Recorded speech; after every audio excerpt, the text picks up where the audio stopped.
하루 10분 디지털 경제 뉴스 디지털투데이 데일리픽입니다.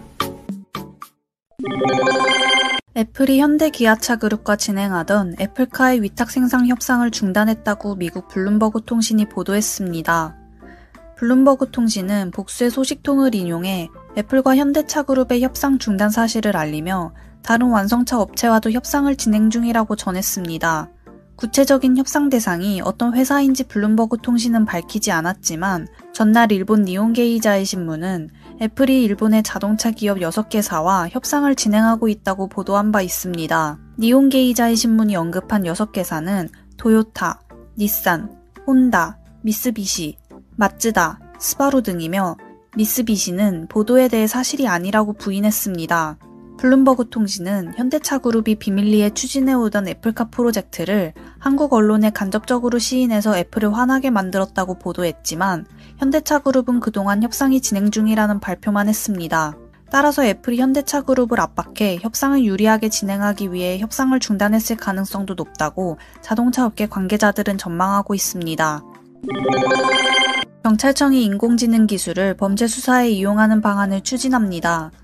인공지능으로 자료를 분석하는 것을 넘어 유사 사건을 찾아내거나 추론, 가설 등을 만드는 방안까지 고려하고 있습니다.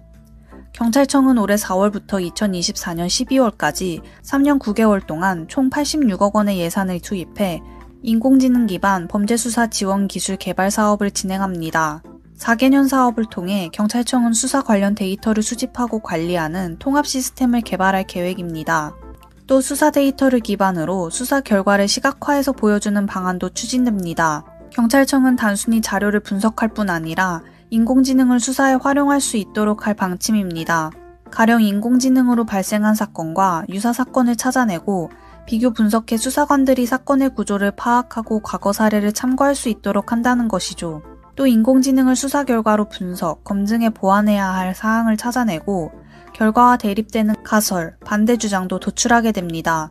말 그대로 AI가 사건에 대한 추리를 하는 개념입니다. 경찰은 이렇게 수사 결과와 대립되는 가설을 재확인하고 검증해 수사의 허점을 줄일 방침입니다.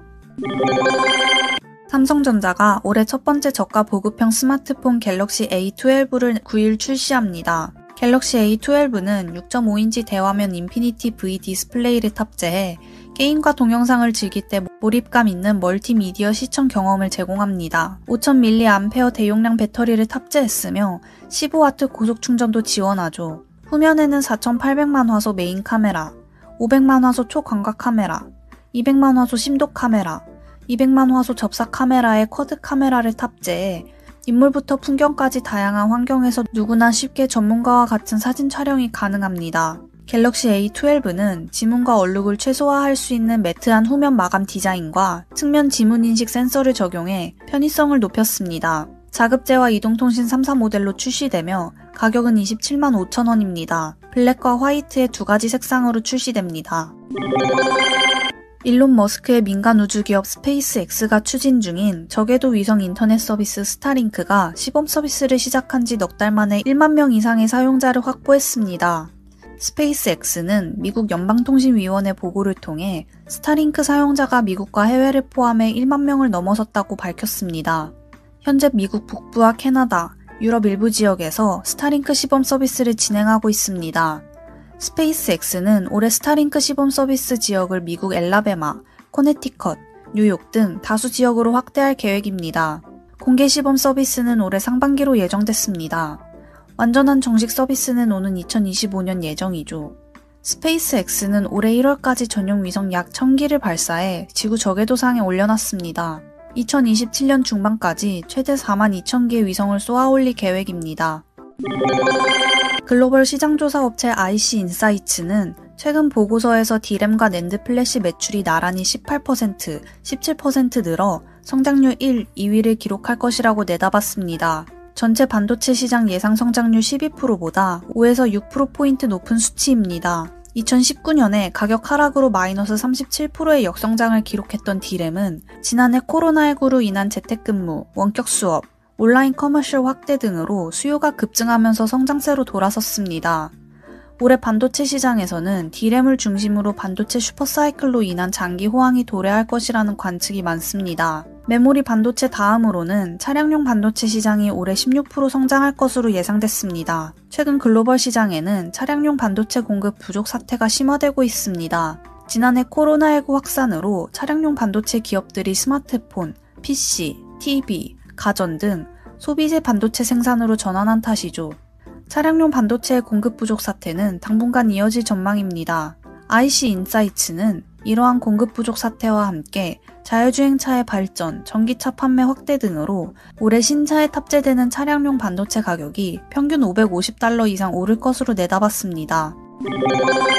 코로나19 사태로 소비 양상이 대면에서 비대면으로 바뀌면서 모바일 홈쇼핑으로 불리는 라이브 커머스가 쇼핑의 굵직한 흐름으로 자리 잡은 가운데 시중은행들도 이를 활용한 사업을 적극 펴는 모습입니다. 금융권에 따르면 IBK 기업은행은 이르면 올 4월부터 자사 거래 기업의 상품을 판매하는 라이브 커머스를 시작할 방침입니다. 온라인에서 제품 판매를 하고 있는 중견, 중소기업을 대상으로 혁신 상품을 선정해 판로 개척을 지원하겠다는 취지죠.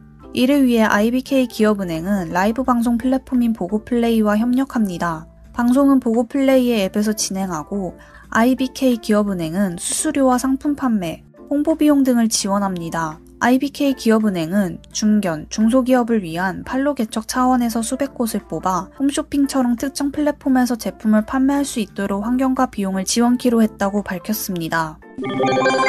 5만원권의 신권 발행 후 소용이 다하기까지 수명이 14년 6개월 정도 걸리는 것으로 나타났는데요. 이는 기존보다 약 1년 늘어난 수치입니다. 비대면 거래 활성화로 지폐의 유통 수명이 늘어난 것으로 풀이됩니다. 한국은행에 따르면 지난해 5만원권의 유통 수명이 14년 6개월로 추정됐습니다. 1만원권은 10년 10개월, 5천원권과 1,000원권은 각각 5년으로 조사됐습니다. 저액권은 주로 물품, 서비스 구매, 거스름돈 등 활용도가 높아 상대적으로 유통수명이 적었습니다. 지난해 조사 결과 각 은행권의 수명은 모두 2019년보다 늘었습니다.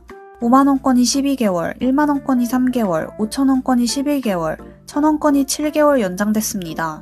한국은행은 카드 등 비연금 지급수단 사용 확대, 코로나19에 따른 비대면 거래 확산, 안전자산 비축 수요 증가에 따른 것으로 추정했습니다. 나라마다 수명 추정 방식이 달라 정확한 비교는 어렵지만 우리나라 은행권 수명은 상대적으로 긴 편입니다. 행복한 하루 디지털투데이였습니다.